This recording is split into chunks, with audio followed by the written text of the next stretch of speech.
kozo warini bosa temasika moyo yedu yane tane kumumira yo warini ongo eno penya kwazo kupenya kwembiri nekune kwa kwenyu kozo warini tenzi mubu nekomosha mato nono katenzi mamwe watokera tenzi watendewe wazarane ziwi wachoma wakambira muruvaro wenyu mutsanyi wakarara chemani wamuke ewano eranga wati tenzi asedera mwenje yenyu ifute zewono zizongwe wese wakadzirira kumuona tenzi kurende pejoyo minda ya zarade bisungu ya iba yese mubanize ne pachipokutu tenzi wekopo bora komutinze tochemera watumirewo wabati chiripo zenguwa watumirema wananize nepamasikati watumirema manerukwese kwese wacheki tenzi wekopobora komutinze tochemera watumirewo wabati chiripo zenguwa ime maria tumira nalizange simba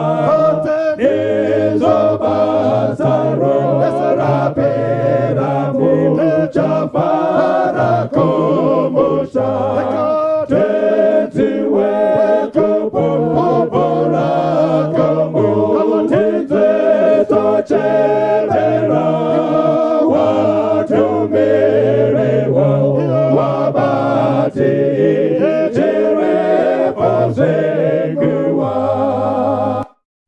rukariro ororwando sembireko na Kristo andina were nemono asemoseta rajeso yeno miracle na Jesu ndiye dombo neyo yango zembende chayo razango kote awengwa gedema sete kendo karira mumepogoro yesemaro wokorwa kendo bata neno miracle na Jesu neyo dombo neyo yango chimwende chanyogora zangu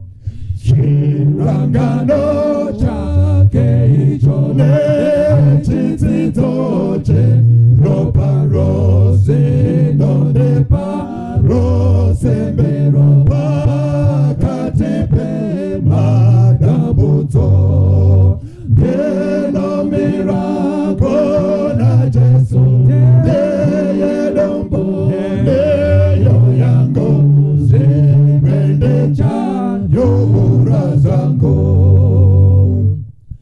apo anenge boya sorecha soretwa ndoda kote ndemere na Jesu paro jiwake ndenomero kona Jesu ndeyedombo ndeyo yangu chimwende chanyogora zangu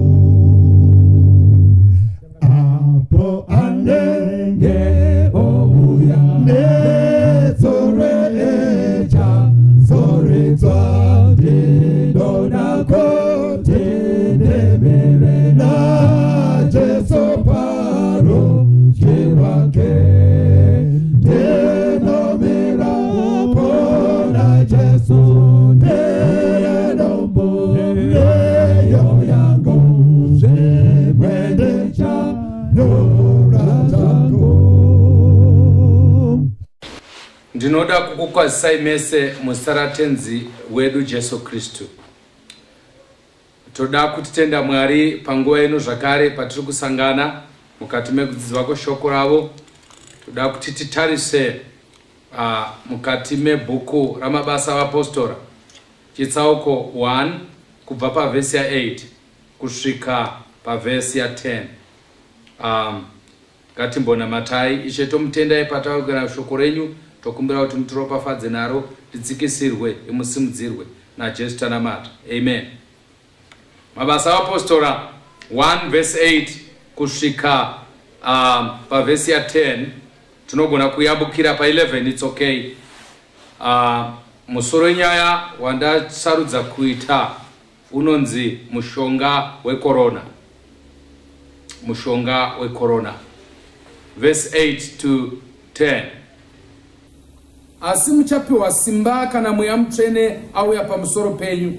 Ipapo muchava zvapupu zvangu muJerusarema nemujudhiya rose nomuSamaria kusvikira kumugumo wenyika. Zvino akati areva izvozvo akakwidzwa vachitarira, gore rikamubvisa vakasazomuona. Zvino vakati vachitarisisa kudenga, iye achikwidzwa, tarira varume vaviri vamira navo vakafuka nguo chena. Ivo vakati, imi varume veGarirea, makamirireiko makatarisa kudenga? Uyu Jesu akabva kwamuri akakwidzwa kudenga achauya saizvozvo sezvamamuona achienda kudenga. Mukatarisa iye zvino, nyaya hombe iri pakuti denda iri ropedzwa nei, ropedzwa sei. Toda kuti tipe kutenda zvikurusa kune vakuru, vatungamiri, vanoona nezveutano neavo vese vanoshanda mukati menzvimbo dziri kubatsirwa varwere. Kuzvipira kwakadaro ndo magamba makuru, magamba ari mukati mehondo. Vakabata pfuti, mabhazuka, kwete atajaira, vati vakabata tsono dzekubaya, mabhazuka ekuti vapfuure chirwere chipere. Toda kukutendai zvikuru nekuriska upenyu hwenyu zvakadaro. Tiri kukunamatirai kuti Mwari wakusimbisei. Tigotenda vari kuzama, vakadzidza nevasina kuzama kutsvaka kuti mushonga touwanepiko. Izvi zvese izvi zviri kuitwa kuti dai denda iri rapera.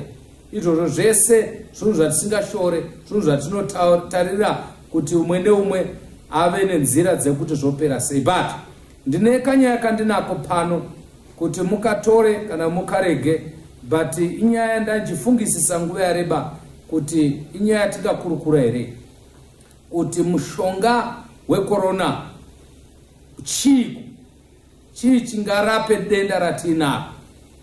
Yandi kutaura pamusoro payo haisi kungoreva korona chete.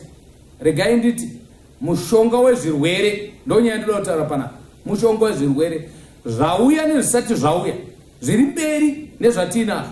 Ani makanzwa kuti korona ani vanun'una vake nehanzvadzi dzake nanabhodhi vake muchikwata chavo mumhuri mavo, iye ndiye auya. Pane vamwe vachauya. Tikunzwa imwe kuAmerica kana ndakanzwa zvakanaka kuti kashanduka kane umwe mutoo kureva kuti tenge chingomhanya rurimi gunobuda kudai tichimhanyisiwa nezvigwere izvi. Chii chichava magumo ezvigwere? Chii chichagumisa zvirwere izvi nematambudziko ese? Ndonyaya ndinayo panapa mushonga wekorona. Handisi kutaura pamusoro pemishonga yetype yese. Ndakafara nchinzwa pachinzi Africa yaramba kuti ive testing ground yemishonga iyoyo. Ndikati heme ndizvozvo hatifaniri kuzvitarisira pasi, but ndine recommendation panapa. Mushonga uyu unoda kutotestiwa muno muAfrica wandinawo panapa. Ende hausi mushonga unosarudza mazera. Mushonga wemazera ese kana uchinge waungoumwa whether mukuru kana muduku angofanana mamwiro. Ndeyekuti umwe neumwe amwe hazvine kuti murungu kana munhu mutema kana kuAsia angoumwa chete mushonga uyu zvafamba. Ndo mushonga wandinawo panapa. Dambudziko ratinaro pandaverenga panapa nderakanga rine vadzidzi randiri kuona tave naro panapa.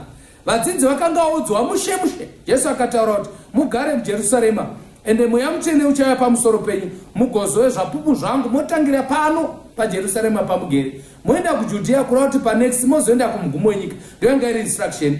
Jesu ndobva akwidza vakatarira havo tuzu voramba varipo. Dakara here ngirozi dzatouya dzikataura navo. Ukaona vanhu vobvisiwa pachiitiko nengirozi zvoreva kuti vanga vasingabvisiki.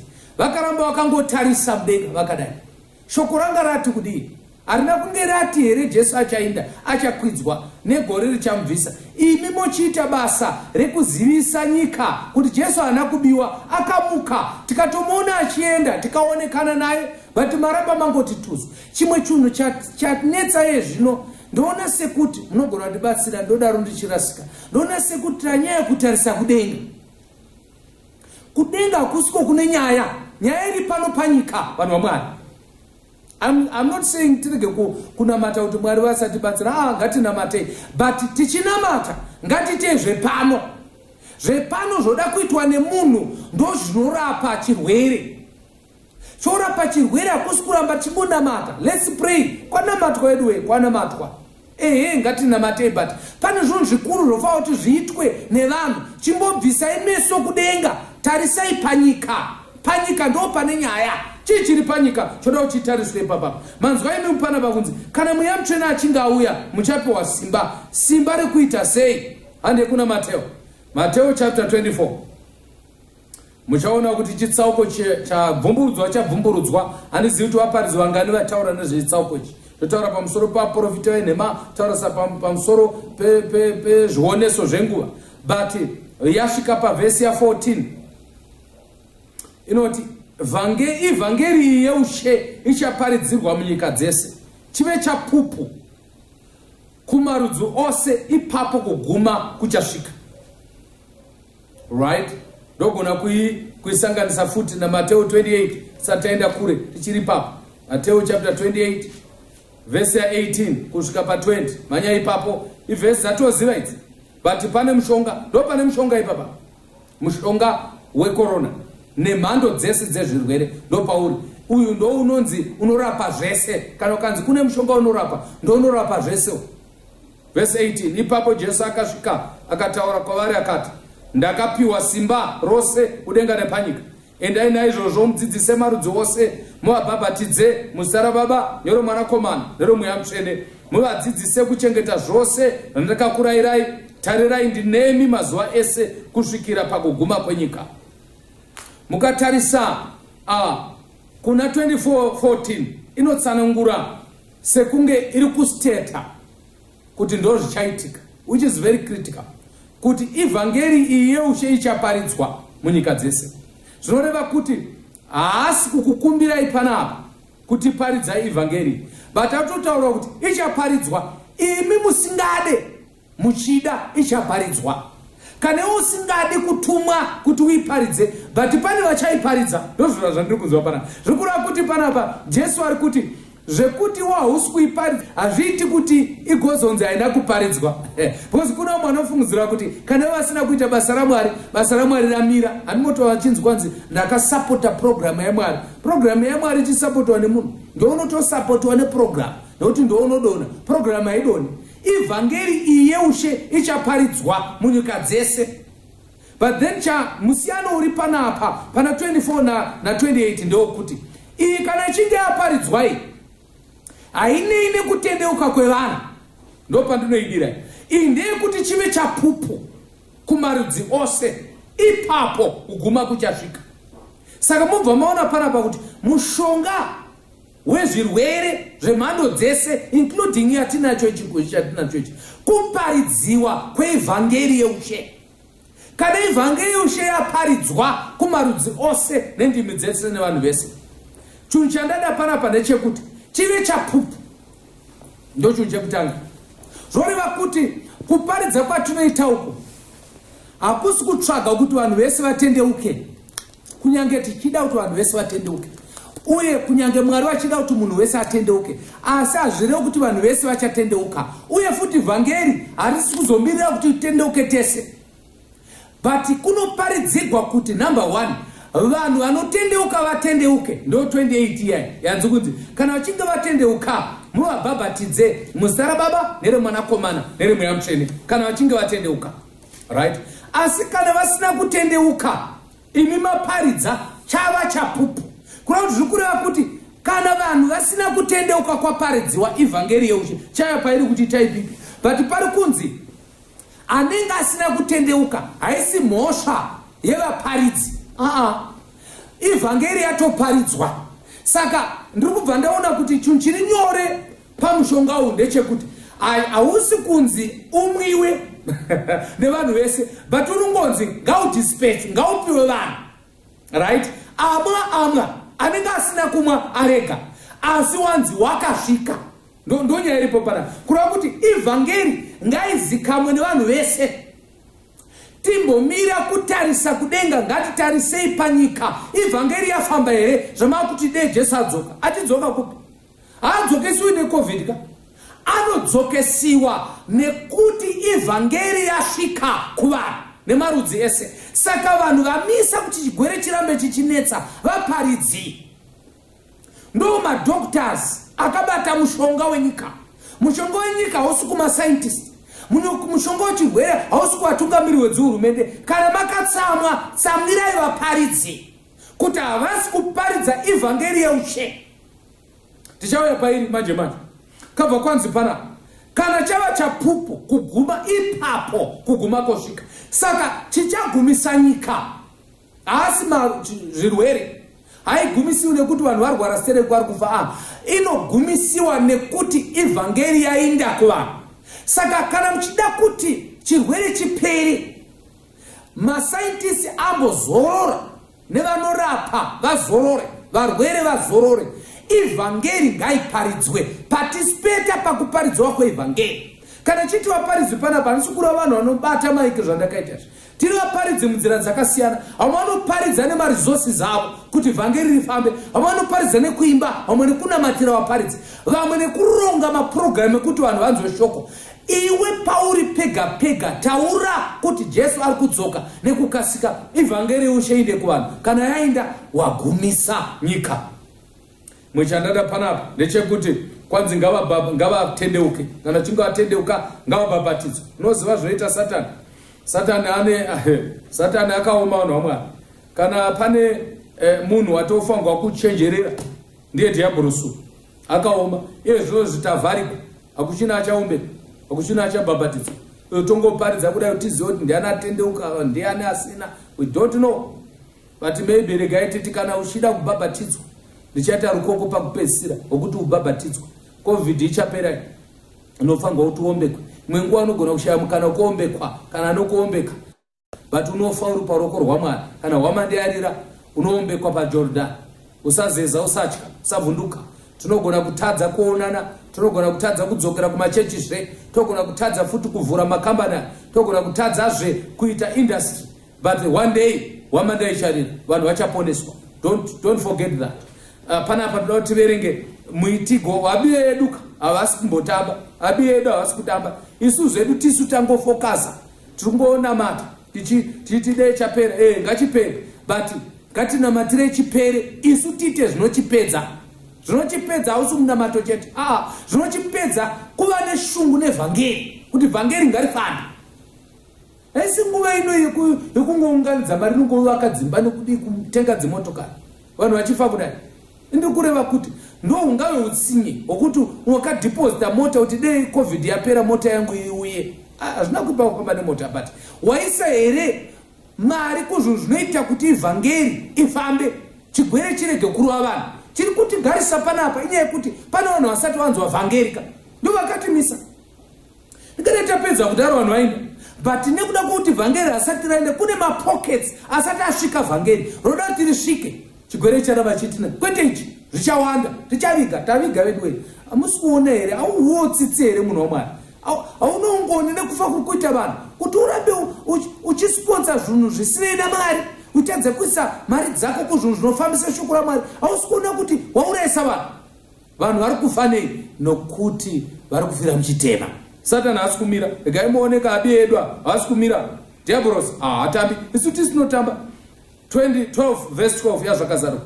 Saka farai kudenga nemi munogarapo, mune nhamo imi nyika negungwa, nokuti mweya wakaipa wakaburukira kwamuri, akatsama kwazvo, nokuti anoziva kuti achine nguva duku. Hei, tiri kugwana nemunhu akatsama kwazvo. Ndakamboitsvaka kuti kana akatsamwirei chaizvo. Ipapo pari kuti nguva iduku apa, Satani anohla kufa here? Vanhu vaMwari timbobatsirana. Munofunga kuti Satani anohla kufa here?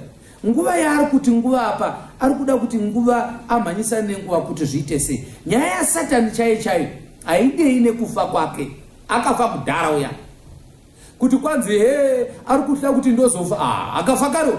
Nyaya yake chaiyo iri pa, regai kumuone Tindeberi. Tsvato yakati yaona kuti yakandurwa pasi panyika, akatambudza mukadzi, akazvara mwanakomana ikereke. Ipapo mukadzi akapewa mapapiro, ndokubva abhururuka segondo akaenda. Mwari akachengetedza kereke yake. Ipapo nyoka yakabudisa mvura mumuromo mayo, yakaita serwizi, ndobva yaita mano akawanda ekuti ikanganisa vanhu vaMwari, kuburitsa mvura kura kuburitsa matambudziko. Anda kuminya vanhu vese ndiwava matambudziko. Satani achigwisa kuti vanhu vaMwari vasambowana mukana. Roda kuti muone Satani haasi kuhla kufa. Nyaya yake yekuti nguva yake iduku ndei. Ipapo nyika yakabatsira mukadzi, nyika ikashamisa muromo wayo, ikamedza rwizi neshato mumuromo mayo. Muri kuona kuti Mwari ane mazano ekubatsira vanhu, ekubatsira vanhu vane matambudziko, kuti Satani asawane mukana wokumedza vese, kuti vhangeri yaMwari ifambe. Zvino shato yakatsamwira mukadzi, ikaenda kudorwa nevamwe vana vake. Mainzwa akatsamwira kereke, vanhu vake nevake, yechirungu inoti remnant, kureva kuti vakasara. Ndevapa vanochengeta murayiro yaMwari navanobata kupupura kwaJesu henaro. Zvino muri kuunzwa panapa, Satani haasi kumiraba. Satani haanambozorora, haendi kumagirosi aka Satani, haageri kundebvu. Satani ari bhizi kuona kuti nguva yake yaduku. Arikuda kuti kana Jesu akaridza hwamanda, vazhinji vange vakurutivi rwake. Ndonguva yaari kugwana iyoyo. Saka isu manje chedu tofa utachipata-pata kubvutira Satani vanhu, tiise vanhu kwaJesu, kuti vanhu vanoponeswa vawande. Ndo pane tsoro ipapa. Saka ganipo kuverengerai quotation yandakaona parapa mubook Roads Christian Service page 43 paragraph number 3 inonzi delay is fatal. Kunonoka kwakaipa. Moza kuti Satani haiti zvechinono zvatinoita izvi, kunonoka kupinda mugiya rekuparidza shoko. Tanonoka vanhu vaMwari, we are behind. Satani ari kuuraya in thousands every day, ari kuuraya. Ari kuda kuti nyika ino iparadzwe zvokuti vhangeri parinotanga kuti kweya maona pasina vanhu vapedzwa naSatani. Saka mukristu anofanira kuve alert, kutaridza kuti panapa taakubvutigwa vanhu vadzokere kuna Mwari, marudzi ese azive kuti kudenga kuna Mwari. Tikutaura panapa kuti chero taipipi yemunhu nhasi vanhu zvavavharirwa mudzimba mumba menyu imomo, chekanai BP, muchicheka natemburicha kuti muri vanhu vaMwari here, munoponeseka here. Bvutai mukati memikana maSatani, bvuta murume, bvuta mwana, bvuta mukadzi mumba menyu imomo, bvutiranai kuti Satani arege kutora munhu. Hatizivi kuti ndiani uchafa next, but usati wafa gadzirira kuti unofa uri kurudyi rwaMwari. Vanorarama vanoramira kuparidza evhangeri. Hapachina chimwe chinhu chachaita vanhu vaMwari, hakuchina. Ipapo apa inyasha dzaMwari dzinotopiwa mukana kudai. Kuna umwe asina kana mukana wokuti hatisi kuita izvi. Mwari ngaaropafadze vanhu vaMwari vakafunga zano rakadai. Vamwe vanhu vana mukana, vanhu vari kumushoko havana kana vamboziva, kana foni hana, vanongori musango. Hapana ari kuziva kuti zviri kufamba sei. Pastor havafambi, havaona, vanamati. Muti une live streaming, sure. Ungatadze kuponesa uri palive streaming, sure. Munoda kuzoponesa zvaita sei. Bvutirai vanhu mumukana wamadhiabhorosi kuti Satani asaponde vanhu vasatogamuchira shoko. Kwanzi panapa naEllen White, I was shown. Ukawapanoti I was shown, this was vivid. Esa nyaya yekunzwa kana kuti nyaya yekurota akanga akatosvinura akataridzwa. I was shown God's people waiting for some change to take place. Ndakataridzwa vanhu vaMwari vachida kuti paitike imwe shanduko, a compelling power to take hold of them, kuti vabatwe nemamwe mazisimba kuti vagoita sei, but they will be disappointed. Vachakuuniswa. Why? For they are wrong. Hapana chinhu chaitika. They must act. They must take hold of the work themselves, and vaite sei, they must earnestly cry to God for a true knowledge of themselves. Amen. Haisiri mari dzemboparidzira vanhu kai. Kwanzi panapa ndakataridzwa ndikaona kuti vanhu vanga vakamirira kuti pachaita rimwe zisimba. Noziva kuti zvona kutaura mark of the beast ikagodai, vanhu vari kutsvaka tunyaya. Muri kupambadza nguva kudzidza nezvemark of the beast. Satani ari kuuraya. Ngatibvutirei vanhu vaMwari mumukana wamuperi kuitirana nharo kubva kuseni kusvika richivira. Si anomirira zvakati, achimirira zvakati, via nevanhu vaMwari muchirasiswa zvakadaro. Hamuverengeri kuna Revelation chapter 13 chiriga akaiparidza muitsvake, akaitaura pamusoro pekuti chinonzi mark of the beast chii, iripo, igugulei. Muri kunga kurasiswa zvakadaro so zvokuti munhu arasiswe. Ndozvandinoona zvoitika mubhora zvokuti munhu ada kurova pena anocheda achinda ukaita sauda kurova neright iye achizorova nereft. Hamuno ndozvatiri kuti wana Satani panapa kuiswa madhaka ekuti ari kuita zvimastaire zvake, chichipi pahuma, chichipi paruoko. Tirasiswa attention yekuparidza shoko rechokwadi, tove busy kutirana naro paWhatsApp nezvinhu zvisina basa. Iro shoko raMwari richifanirwa kuparidzwa kuti Jesu adzoke abvute vanhu mukano mamupei. Hayo ngatiparidze ivhangeri yeushe. Ivhangeri yeushe yakamira sei? Iri kuna zvakazarugwa taitaura kudhara.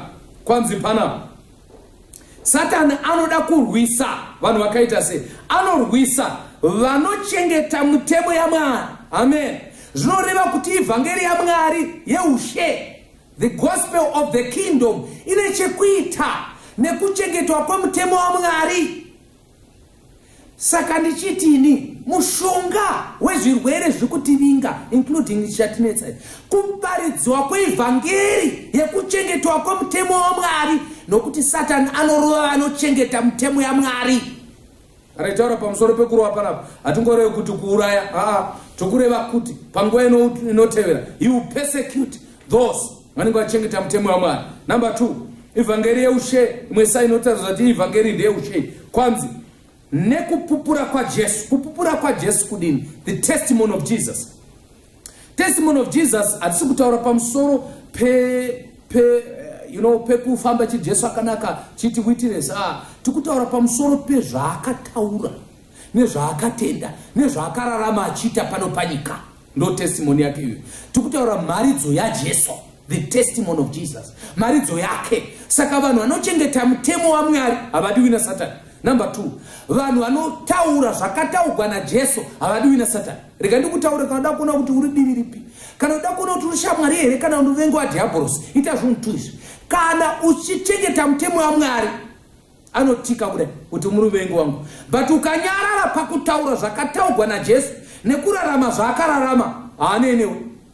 But vanhu vanonzi ndevanhu vaMwari vasingadiwi naSatani vanhu vanochengeta mutemo gumi yaMwari uye vachidzidzisa nyika kuti vaite zvakataurwa naJesu, zvakaparidzwa naJesu. Ivavo havadiwi naSatani ivavo. Chii chimwe futi chisingadiwi gospel of the kingdom. Tikadzokera paya patabva Mateo paya pa 28 inotisanangurira kuti gospel of the kingdom yakamira sei.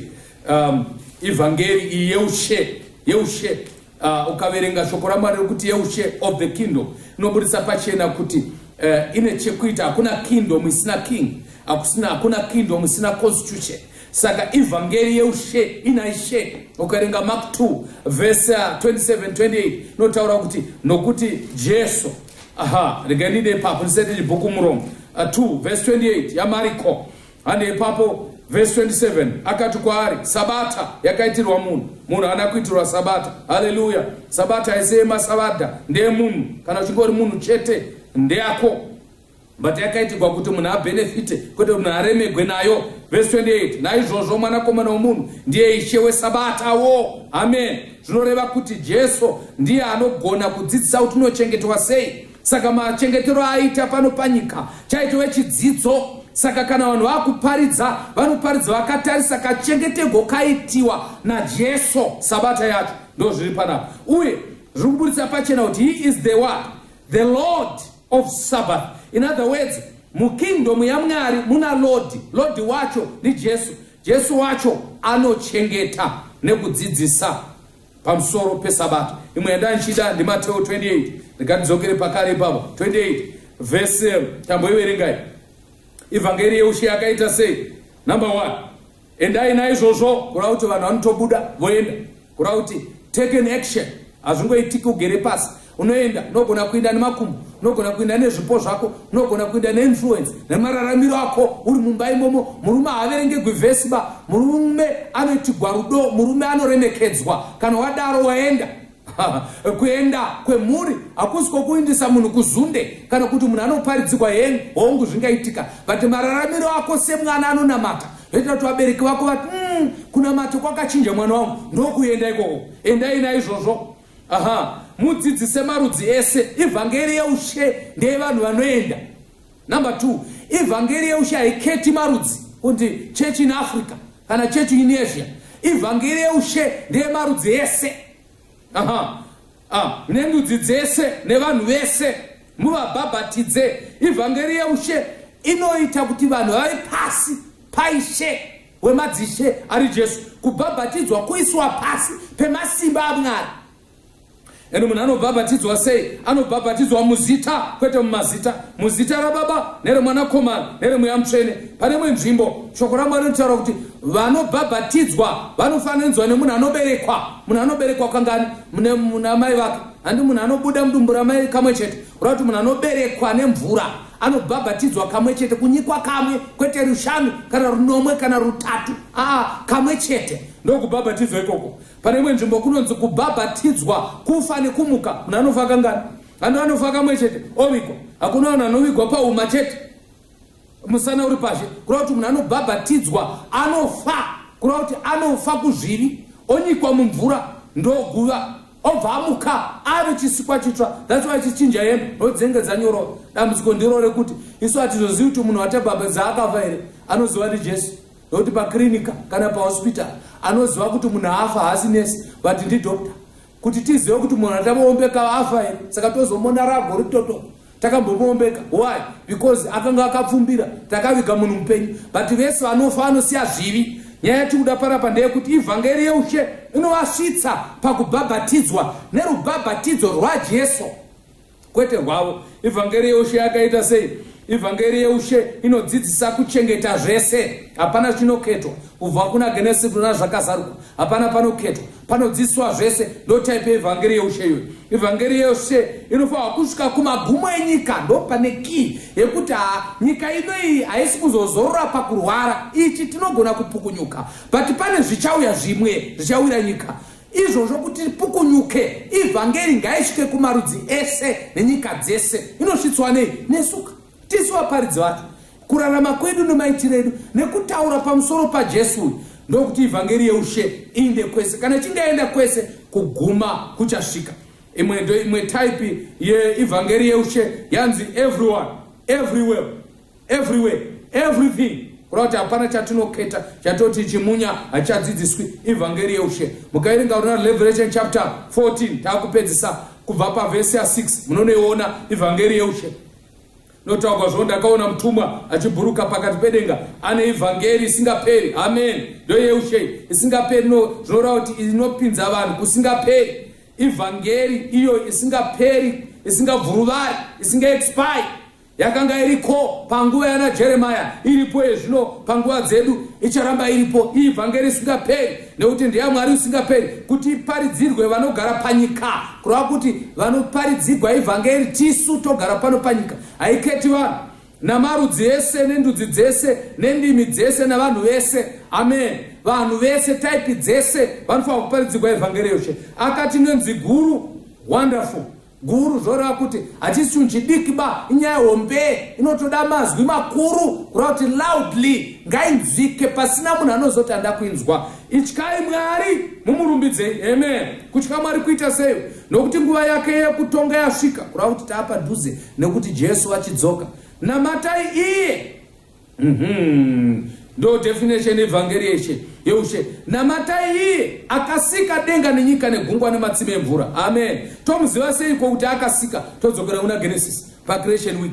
Kuti uzive kuti ivhangeri ndeyeushe unodzokera kucreation. Ndokwakasikwa zvinhu. Akasika nemazuva matanhatu rechinomwe akazorora. Saka ivhangeri isinei nekusikwa haisi ivhangeri. Ivhangeri isinei nekushanda kwevanhu. Vanhu vanongoona zvinhu nekupukuta mota dzavanhu. Sorry vanhu vamwari, ndangotaurawo. Vanhu vanoona zvinhu nekungonamata vasingashandi. Haisi ivhangeri yeushe. Ivhangeri yeushe inofanira kusvitsa vanhu pakushanda. Kana vashanda mazuva matanhatu vozorora zuva rechinomwe. Ndoiri kudifainiwa panapa. Kanzi vese vasingaiti izvozvo vachazomwa mumukombe wehasha dzaMwari usina kudhailutwa nemvura. Kureva kuti Mwari uchaputsanya vese vasingamiri naMwari panguva yekupedzisira. Handizivi toda kuti tinamata kuti iwe wakamboigamuchira here ivhangeri yeushe? Waibata here ivhangeri yeushe? Uri kudivi ripi munhu waMwari? Kudivi raMwari kana kuti uri kudivi radiabolos? Uri kumhanyisa project yaani? Because kana usingamhanyisi project yaMwari uri kudivi radiabolos. Kuproject yaMwari kunowanikwa vanhu vanofambisa ivhangeri yeushe. Vanhu vanotaura kuti Jesu ari kudzoka. Vanhu vanotaura kuti mutemo waMwari, constitution yaMwari haiperi. Makazviona kupi hurumende isina constitution imini? Even anokumbira mutaundi umu vane constitution yavo. That's why muchiona kuti munhu anokumbira muna Angwam haakumbiri kuna Robert Mugabe. Umwe neumwe anokumbira pake. Kana mabeggars ane nzvimbo dzekukumbirira. How much more vanhu vaMwari? Ndiudzei vanhu vaMwari. Kana mbavha chaidzo dzine nzvimbo dzokubira. Haubi kwese kwese. Unoba kwawakanzi ube vane chikwata chavo. Unoziva ndichifamba mutaundi umu zvimazuva zvapfuura zvisati kwaitwa lockdown, ndakaona varume vanga vakamira vakafuratirana, umwe akatarisa kumabvuku, umwe akatarisa kuWarren Park. Ndobva ndapfuura ndasvika nepakati pavo. Anga akatarisa kumabvuku ndobva anditarisa, anga akatarisa Warren Park ndobva anditarisa. Ndikaona vakutukana, sei uchitarisa kwangu, hinda uchitarisa kwangu. Ndikaona kuti imbavha vaida kuona kuti ndiani watingabiri. Vanga vakatomaka vakaudzana, iwe unotarisa vanhu vanobva kumabvuku, inotarisa vanobva Warren Park, usatarise kwangu. Kana mbavha dzine mutemo, how much more Mwari? Ivhangeri isina ushe, ivhangeri yeushe haungauiti mambo usina constitution. Nevanhu vaMwari vanofanirwa kuva neconstitution yaMwari. Saka chiti panapa, kana muchida kuti zvese zvipere, ngatiparidze ivhangeri yechokwadi. Ivhangeri yekusimudzirwa kwomuchinjikwa waKristu, iye akafa pamuchinjikwa kuti tese tiwane simba rekumira panguva dzakaoma. Ndoda kunamata newe, ndoda kuita rukoko pamamisi matatu asara. Ndoda kuita rukoko. Uripo here hama yangu? Uri mumba imo? Hazvine kuti ndinokuona vatogona kuzobatana musoro merusano.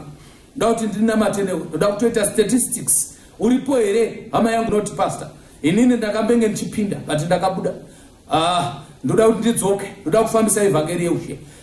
Pastor, ndoda kuti ndizikamwe semunhu anofambisa ivhangeri yeushe. Ndandakakotsira, ndandirete, ndandakarelaxa, but this time mukati menguva yakadai ndoda kuti ivhangeri yaMwari rifambe, handikudzokera kumashure zvakare. Uripo here kuti ndoda kubhabhatidzwa pastor. Ndanchingoti chero kunamata, ndandangoti chero zvazvaita inhungo dzeimba yekumusha dzaunosangana pachiruvi. Vandahwisisa kuti izhira imwe ivhangeri yeushe ndeyamambo wemadzimambo naishewo madzishe. Noda kuti iparidzwe kuguma ugosvika. Ndoda kunamata newe kana uripo.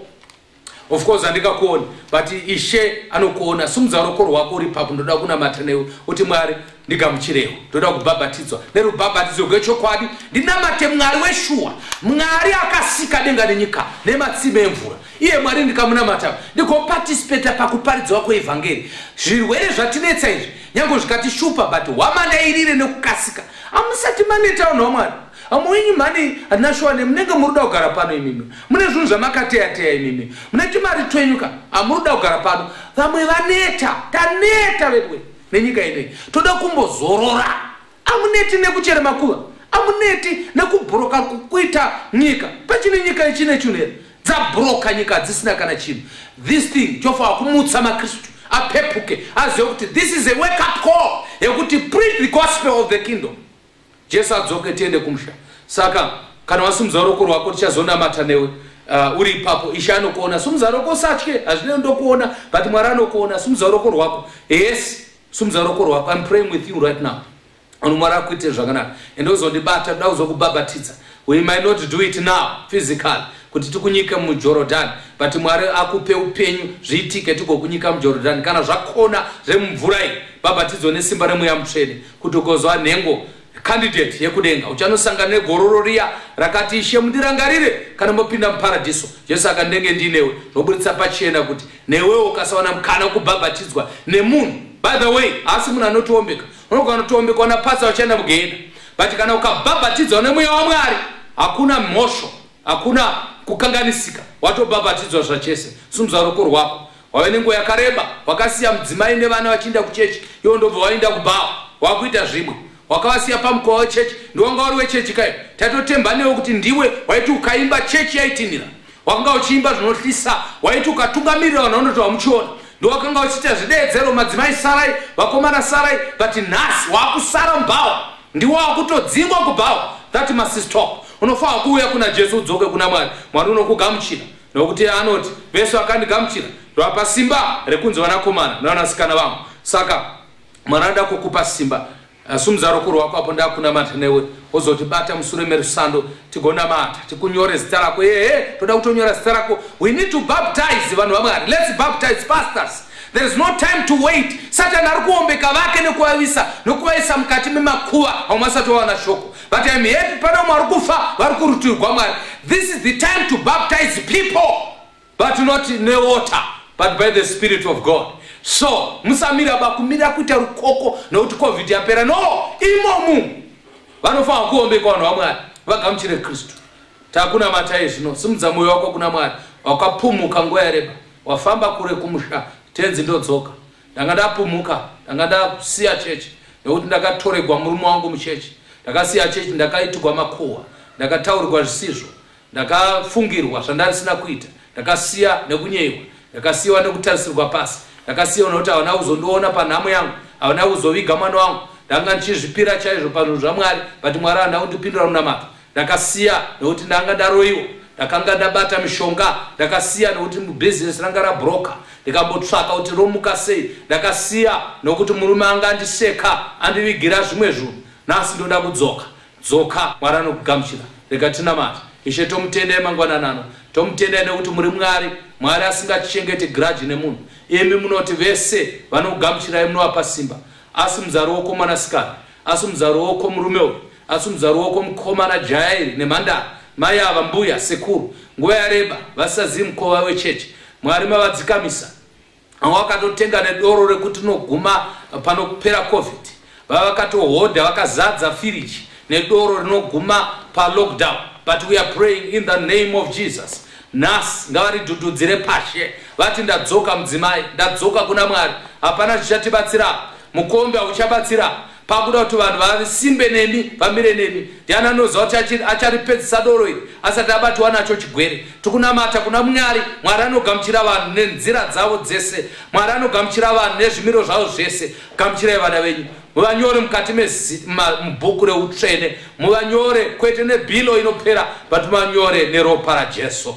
Tikuvanamatira. Vanogona kushayiwa mukana wokubhabhatidzwa nekuda kumamiriro ezvinhu, but vabhabhatidze nesimba remweya mutsvene. Vave nhengo dzenyu dzizere kuti hwamandaichirira unaombeka pagwizi gwendingiriro takuyambuka shoko rinotaura kuti chayambuka gwisi kana toyambuka tobhabhatidzwa naJesu topinda mukati memazambara pagwizi kunoonekera takuimba rwiyo rwaMozisi negwayana rero rokukunda madzudzo enyika ino kurunzira misi yese kwakatipoteredza but one day tichaimba rwiyo tichazvivisa gare gare one day we understand it by and by kana muchinge mauya tokutendai baba kuti munonza munamato nekuipindura nokuti muri Mwari musara baba neremwanakomana neremweya mutsvene amen.